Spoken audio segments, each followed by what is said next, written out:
In September 2007, Vinci Construction Grand Projet and Bouygues Travaux Publics, united in the Novarka Consortium, signed the new safe confinement contract with Chernobyl NPP. The new safe confinement contract involves designing and building an arch-shaped confinement structure. The purpose of this giant confinement arch is to accommodate future dismantling of the object shelter.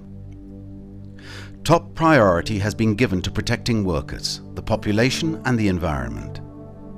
Measures will be taken to continuously monitor radioactivity and air contamination throughout the construction process.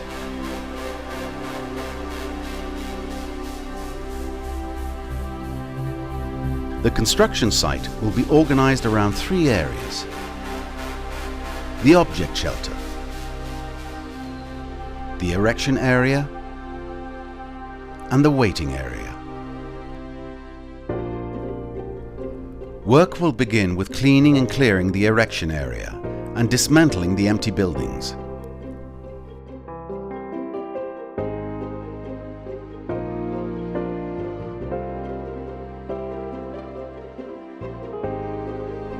Excavation in the erection area will be kept to a minimum to avoid generating waste whenever possible. Two wide trenches will be dug to prepare the ground for the future longitudinal beams that will serve as the arch foundations. In the center, solid blocks will support the lifting towers used to erect the structure. Roads will be constructed specifically to serve the erection area.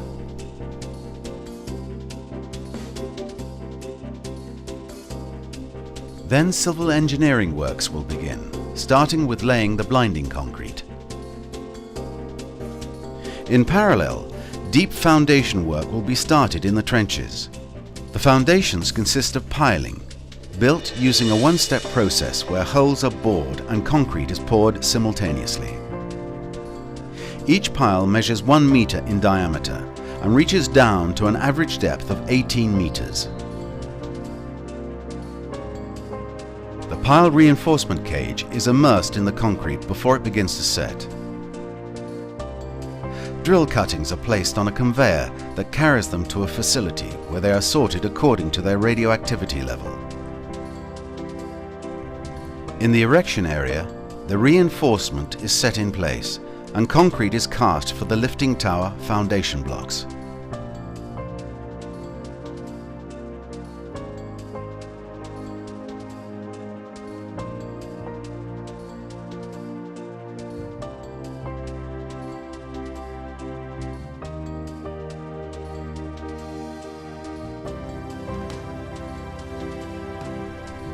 For worker protection, the erection area, covering 90,000 square meters, will be backfilled to an average height of 1 meter using clean filler, and will then be partially covered using concrete slabs. These slabs will form the work surface and provide protection from any radiation coming from the ground. Once preparations have been completed, construction of the first permanent structures can begin, starting with the auxiliary building. This will be the future control center for the dismantling and confinement systems built into the arch. Then it's time to start building the arch itself. The first segments of the arch structure will be pre-assembled outside the erection area and then brought in on a multi-wheel transport vehicle. Each segment weighs an average of 300 tons with a height of about 25 meters. Arch construction will begin with the upper section.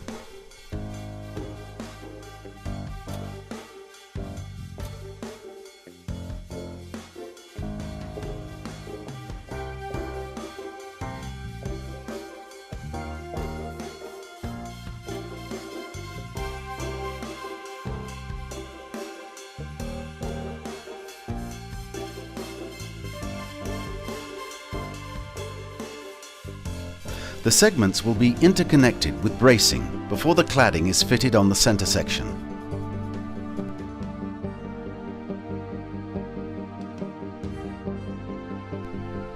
The next items to be mounted on the arch will then be brought to the erection area to be connected to this center section using a hinge system. The first lifting operations can then begin, using the towers designed to lift loads weighing over 1,000 tons.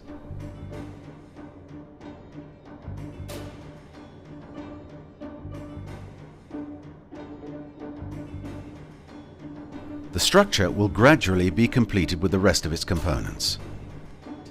Next, the lifting towers will be moved to their ultimate position as the last components, corresponding to the feet of the arch, are brought to the erection area.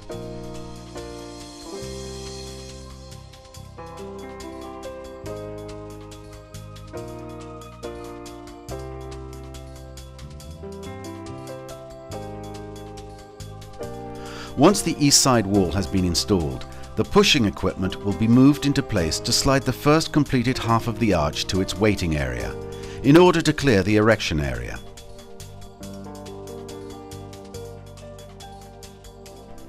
The second half of the arch will then be assembled according to the same process. All the structural elements will be pre-assembled in a designated area outside the site, where as many components as possible, including electromechanical equipment, cables, ducting, piping and walkways, will be mounted before being brought to the erection area to reduce the number of operations performed within the vicinity of the object shelter.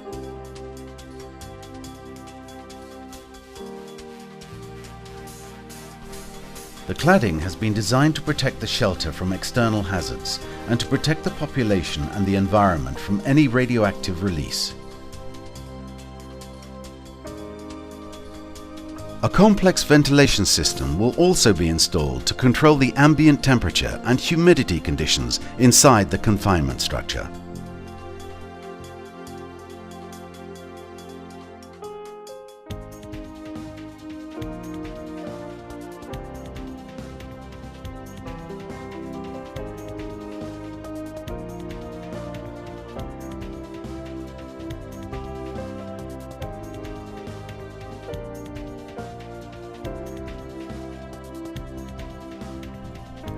Once the second half has been completed, the first half will be moved back westwards to connect to the second half, forming the complete arch.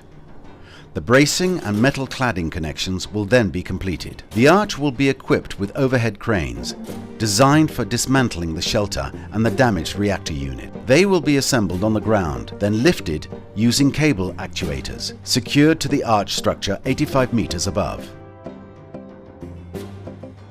After the finishing work and preliminary tests have been completed, actuators will slide the arch 300 meters to its final position. The arch is an oversized structure, 105 meters high and 150 meters long, spanning a distance of 257 meters. Once it has been positioned above the object shelter, the arch and its side walls will be connected to existing structures. The damaged reactor will then be completely isolated from the environment.